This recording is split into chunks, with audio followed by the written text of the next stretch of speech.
Chapter 2. Alice Through the Looking Glass. I should see the garden far better, said Alice to herself, if I could get to the top of that hill. And here's a path that leads straight to it. At least, no, it doesn't do that. After going a few yards along the path and turning several sharp corners, but I suppose it will at last. But how curiously it twists. It's more like a corkscrew than a path. Well, this turn goes to the hill, I suppose. No, it doesn't. This goes straight back to the house. Well then, I'll try the other way.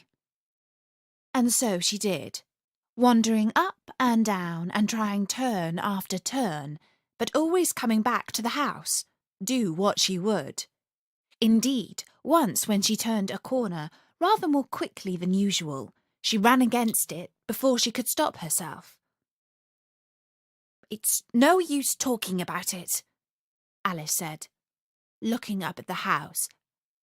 I know I should have to get through the looking glass again, back into the old room, and there'd be an end to all my adventures. So resolutely, turning her back upon the house, she set out once more down the path, determined to keep straight on till she got to the hill. For a few minutes all went on well, and she was just saying, I really shall do it this time, when the path gave a sudden twist and shook itself, as she described it afterwards, and the next moment she found herself actually walking in at the door. Oh, it's too bad, she cried. I never saw such a house for getting in the way. Never!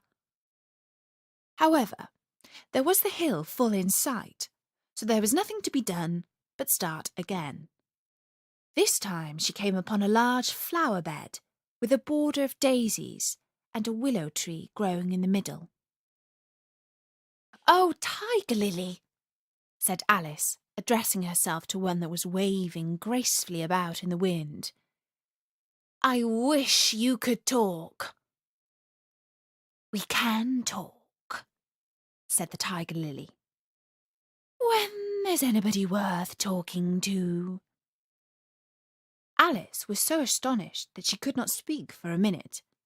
It quite seemed to take her breath away.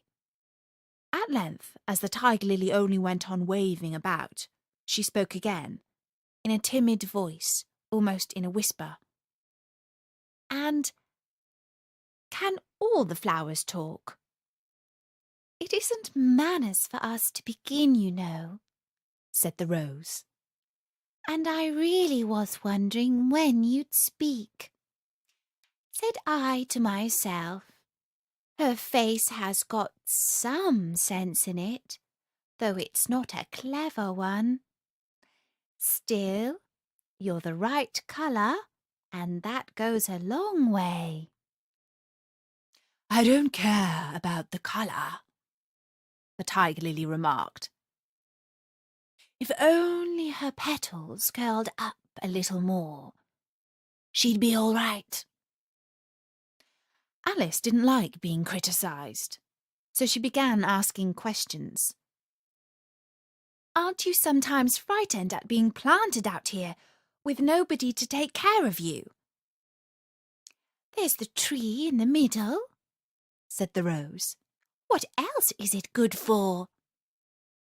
But what could it do if any danger came? Alice asked. It says bow wow, cried a daisy. That's why its branches are called boughs. Didn't you know that? Cried another daisy, and here they began shouting together, till the air seemed quite full of shrill voices. Silence! Every one of you! Cried the Tiger Lily, waving itself passionately from side to side and trembling with excitement. They know I can't get at them, it panted, bending its quivering head towards Alice. "Or they wouldn't dare do it." "Never mind," Alice said in a soothing tone, and stooping down to the daisies, who were just beginning again, she whispered, "If you don't hold your tongues, I'll pick you." There was silence in a moment, and several of the pink daisies turned white. "That's right," said the tiger lily. "The daisies are the worst of all. When one speaks, they all begin together, and it's enough to make one wither to hear the way they go on." "How is it that you can talk so nicely?" Alice said, hoping to get it into a better temper by a compliment. "I've been in many gardens before, but none of the flowers could talk." "Put your hand down and feel the ground," said the tiger lily. "Then you'll know why." Alice did so. "It's very hard," she said, "but I don't see what that's got to do with it." "In most gardens," the tiger lily said, "they make the beds too soft, so that the flowers are always asleep." This sounded a very good reason, and Alice was quite pleased to know it. "I never thought of that before," she cried. "It's my opinion that you never think at all," the rose said in a rather severe tone. "I never saw anybody that looked stupider," a violet said so suddenly that Alice quite jumped, for it hadn't spoken before. "Hold your tongue!" cried the tiger lily. "As if you ever saw anybody! You keep your head under the leaves and snore away there till you know no more what's going on in the world than if you were a bud." "Are there any more people in the garden besides me?" Alice said, not choosing to notice the rose's last remark. "There's one other flower in the garden that can move about like you," said the rose. "I wonder how you do it." "You're always wondering," said the tiger lily. "But she's more bushy than you." "Is she like me?" Alice asked eagerly, for the thought crossed her mind. "There's another little girl in the garden somewhere."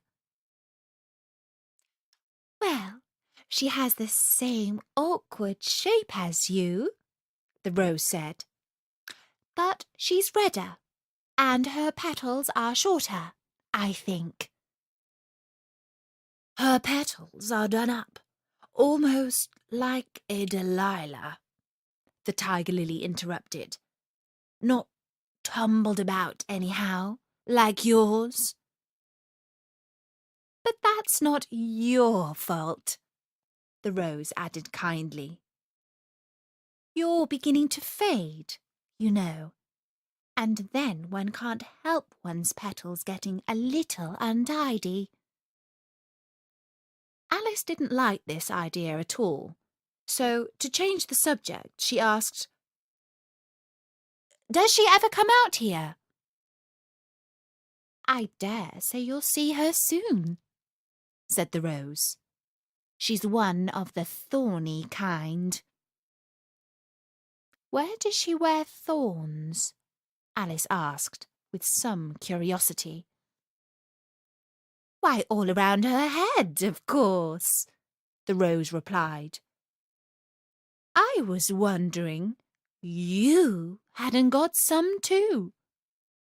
I thought it was the regular rule." "She's coming!" cried the larkspur. "I hear her footstep. thump, thump, thump, along the gravel walk. Alice looked around eagerly and found that it was the Red Queen. "She's grown a good deal," was her first remark. She had indeed. When Alice first found her in the ashes, she had been only 3 inches high, and here she was, half a head taller than Alice herself.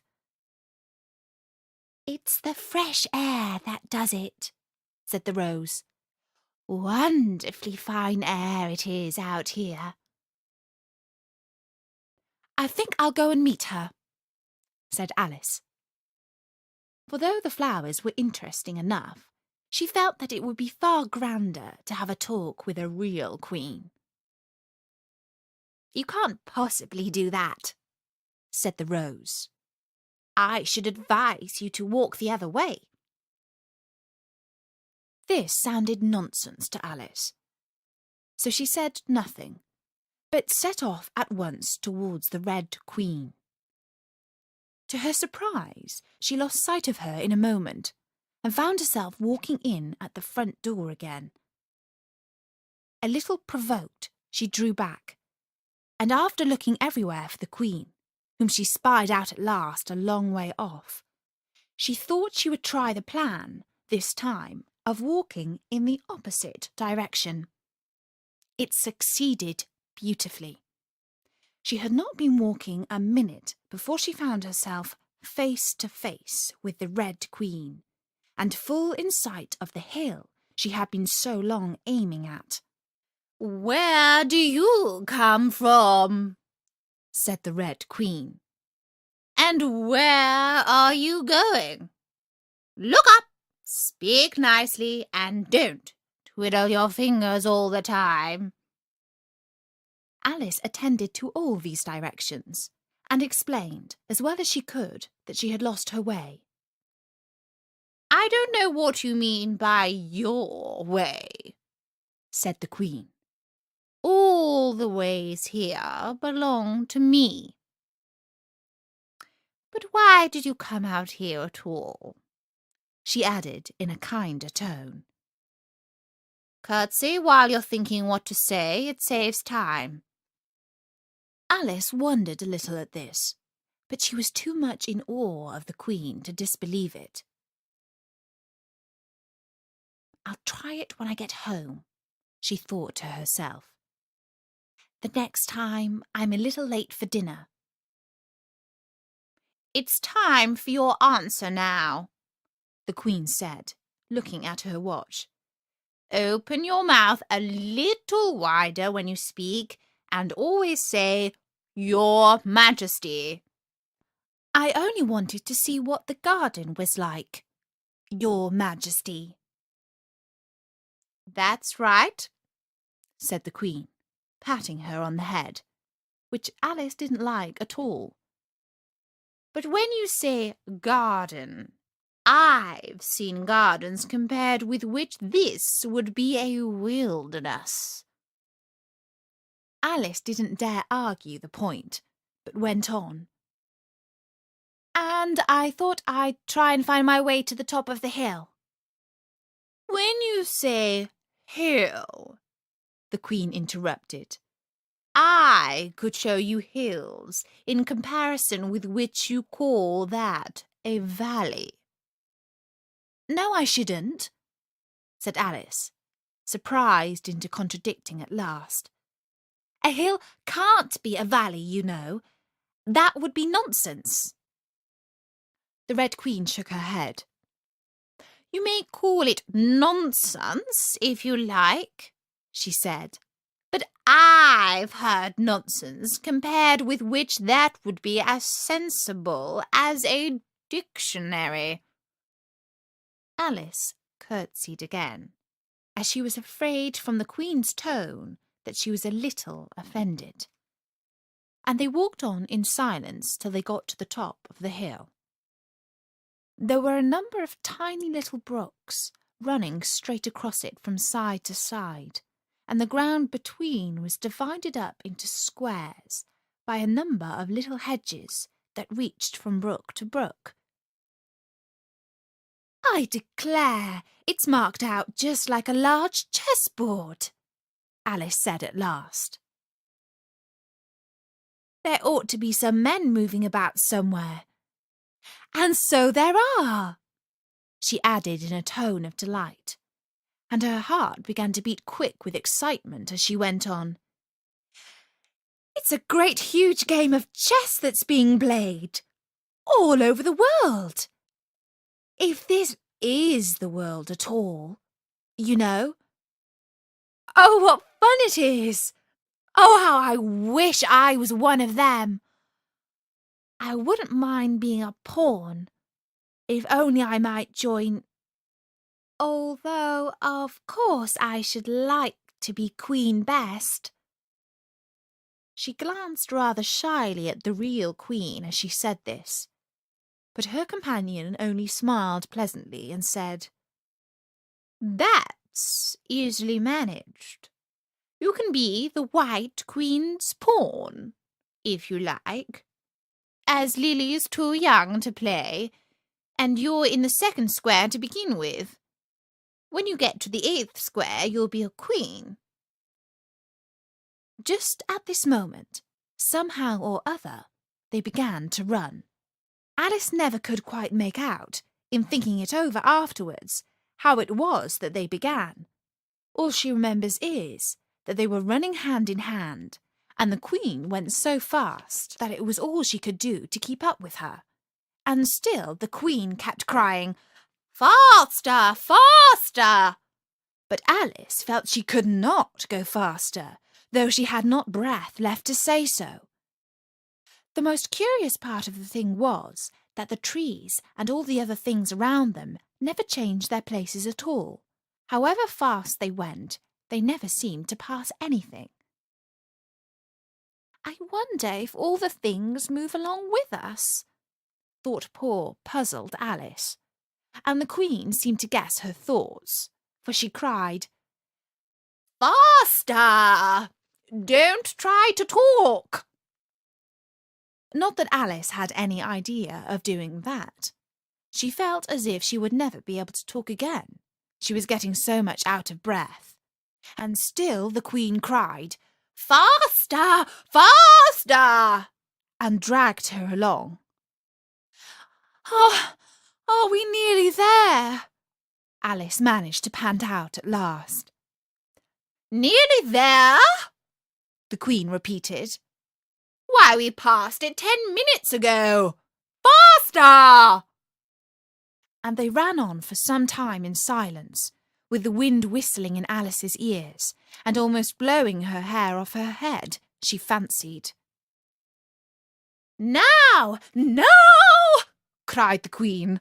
"Faster, faster!" And they went so fast that at last they seemed to skim through the air, hardly touching the ground with their feet, till suddenly, just as Alice was getting quite exhausted, they stopped, and she found herself sitting on the ground, breathless and giddy.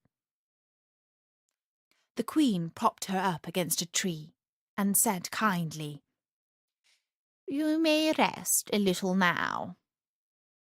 Alice looked round at her in great surprise. "Why, I do believe we've been under this tree the whole time. Everything's just as it was."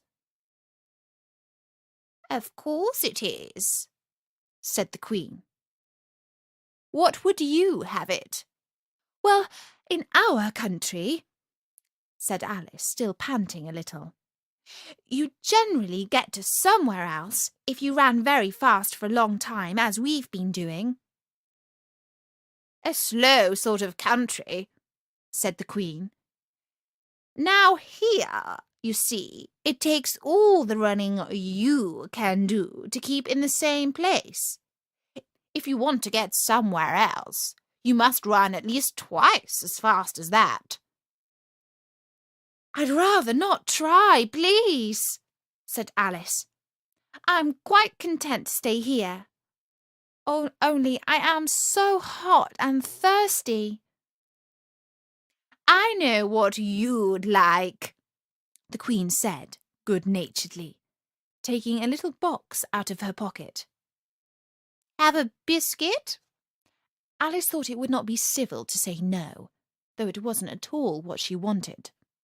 So she took it and ate it as well as she could, and it was very dry, and she thought she had never been so nearly choked in all her life.